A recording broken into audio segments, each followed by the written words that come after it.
All right, let's cut through all the noise. You've heard the terms flying around everywhere. AI, ML, DL, GenAI. It's a whole alphabet soup of tech. But what do they really mean? And more importantly, how do they all fit together? Well, let's dive in and make sense of it all.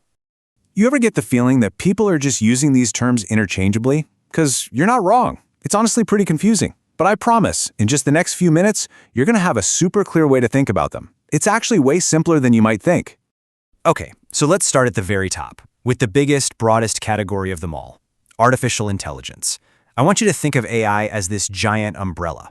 Or even better, imagine it's the biggest, outermost shell of one of those Russian nesting dolls. Everything else we're about to talk about, it all fits neatly right inside this one. So what's the big idea with AI? Well, it's this huge, overarching goal we've had for decades. It's the dream of making machines that can think, reason, and solve problems, kind of like we do. The key word here is simulate. We're trying to simulate human intelligence. And this isn't some far-off sci-fi thing. Early AI gave us stuff like those old chess programs that could beat the world's best players. A lot of these worked on hard-coded rules, basically a gigantic list of if this happens, then do that instructions. They were definitely smart, but here's the catch. They couldn't learn on their own. And that one limitation, well, that's what leads us right into our next layer. So imagine this. What if, instead of trying to write a million different rules for a machine, you could just show it a million examples and let it figure out the rules all by itself? That is the revolutionary idea behind machine learning. And this right here was a total game changer. Machine learning, or ML, is a specific way of getting to AI. So instead of feeding the machine rules, we feed it data, tons of data, and we let it learn the patterns. It's a huge shift in thinking. We've gone from programming to training. The process, at least in concept, is actually pretty simple. First, you feed the system a whole lot of data, let's say thousands of pictures of cats.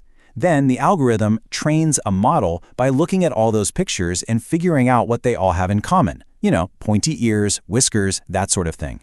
Finally, you can show it a brand new picture, one it's never seen before, and it can predict, yep, that's a cat. And you're using this stuff like every single day, probably without even thinking about it. That spam filter that keeps your inbox clean, that's machine learning. The movie recommendations you get on your streaming service, also ML. It learned what spam looks like from millions of examples, and it learned what you might want to watch next based on your viewing history. Okay, now we're going to go one layer deeper in our nesting doll. Machine learning is awesome at finding patterns, but for the really, really complex stuff, like understanding what you're saying or picking a specific face out of a crowd, we need an even more powerful engine. And that's where deep learning comes into the picture. Deep learning is basically a supercharged version of machine learning. Its secret weapon is something called a neural network, which is a system that's loosely inspired by the structure of the human brain.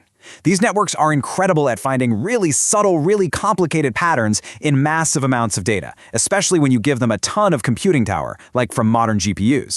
So why the name deep? What makes it so deep? Well, it's because these neural networks have lots of layers of artificial neurons stacked on top of each other. The first layer might learn something simple, like how to spot edges and colors. The next layer might combine those to recognize shapes, like eyes or a nose. And the final layer puts it all together to recognize a whole face. It's that depth that gives it its incredible power. Think about it. The face recognition that unlocks your phone, that's deep learning. The voice assistant that actually understands your commands, yep, that's it too. And the technology that allows a self-driving car to see and understand the road around it, that is all powered by deep learning. Okay, so let's recap where we are. We've gone from machines that just follow rules, to machines that learn patterns, to machines that learn really, really complex patterns. But all of them were basically built to analyze or predict something that already exists. So, what about machines that can actually create something totally new? This brings us to the very center of our nesting doll, generative AI. Generative AI, or GenAI for short, is a very special kind of deep learning. It takes this giant leap forward. It doesn't just recognize a picture of a cat, it can generate a brand new, completely original photorealistic image of a cat that has never existed. It doesn't just understand text, it can write a brand new poem from scratch. The magic word here, you guessed it, is generative. It produces something novel, something original. This is all made possible by training these models on, well, basically the entire internet, and using some incredibly clever technologies, like the transformer architecture you might have heard about, which is amazing at understanding context and relationships in all that data. Oh, and you've absolutely seen this stuff in action. Systems like ChatGPT that can write an email or an essay for you, image generators that create incredible art from just a few words, even tools that can write working computer code. That's all generative AI at work right now. All right, we've gone through all the layers. Let's pull back now and put this whole puzzle together into one simple, complete picture. This is where it's all gonna click. This table right here just lays it all out perfectly. You see, AI is the big goal. Machine learning gets there by learning from data. See that check mark? Deep learning does the same, just with more horsepower for more complex patterns. But now, look at this last column. Creates new content? Only generative AI gets the check mark there. That is its unique superpower.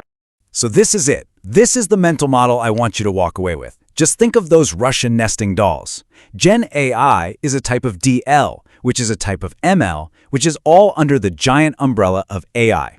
Every GenAI system is also a deep learning system, but not all deep learning systems are generative. It's all about specialization. So let's lock this in, super fast. In one word, AI is about making machines that can think. Machine learning gets them to think by having them learn. Deep learning just kicks that up a notch, allowing them to learn deeply. And finally, generative AI uses all that deep knowledge to create.